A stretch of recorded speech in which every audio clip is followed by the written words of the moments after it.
Writing ID equals 66,291. Title equals I always lived in my brother's shadow until everything changed.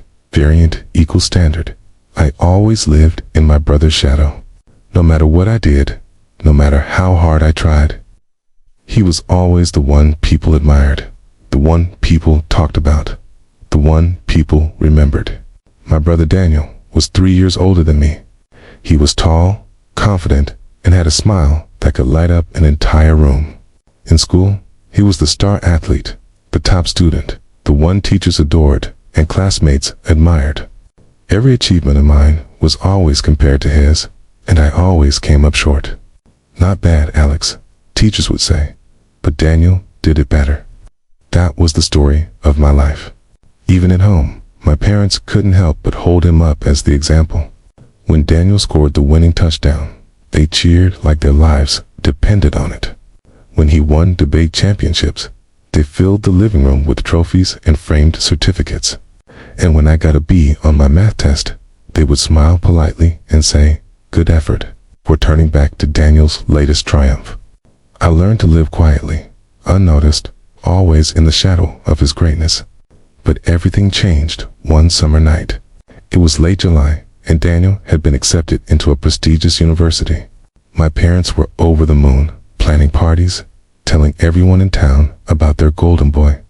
I, on the other hand, had just finished my sophomore year of high school with nothing spectacular to show for it. That night, Daniel invited me to a bonfire party with his friends at the lake. Normally, he wouldn't bother, but maybe he felt generous. When we arrived, I realized quickly that I didn't belong. His friends laughed, played music, drank, and talked about futures that seemed brighter than anything I could imagine. I stayed off to the side, staring at the reflection of the fire on the water. Then I heard shouting. Daniel was on the dock, standing with two of his friends, and they were daring each other to jump into the dark water. The lake wasn't exactly safe. Everyone in town knew it was deeper than it looked, and that weeds at the bottom could trap even strong swimmers. But Daniel laughed, fearless as always, and dove in head first. The water swallowed him instantly. Seconds passed, then a minute, then two. People began shouting, diving in after him, but the water was black, the kind that seemed to drag everything down. My heart hammered in my chest. Before I could stop myself, I kicked off my shoes and dove in. The cold hit me like knives, but I forced myself deeper. I remembered the swimming lessons my parents signed me up for, though they always said Daniel was the better swimmer. I ignored their voices in my head and searched the darkness. Then I saw him. Daniel's leg was tangled in weeds, thrashing desperately as the water pulled him down. His eyes were wide, full of panic. I grabbed him, fighting against the weight of his body in the pool of the lake. My lungs burned, and I thought I was going to die down there with him. But somehow, I managed to yank at the weeds, freeing his leg, and pushed him upward with every ounce of strength I had left. We broke the surface together, gasping for air. Shouts erupted around us. His friends dragged us to shore. Daniel coughed, shaking, alive, because of me. For the first time in my life, he looked at me not as his little brother, not as someone beneath him, but as if I was the reason he was still breathing. The weeks after the accident were different. Our parents didn't just talk about Daniel anymore.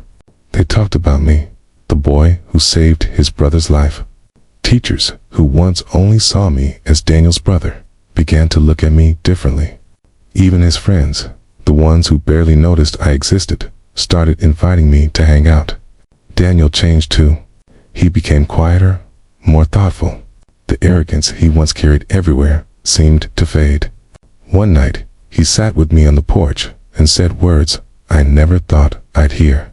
"Alex," he said, "I always thought you were in my shadow. But maybe I was the one who needed you all along. For years, I wanted to be seen.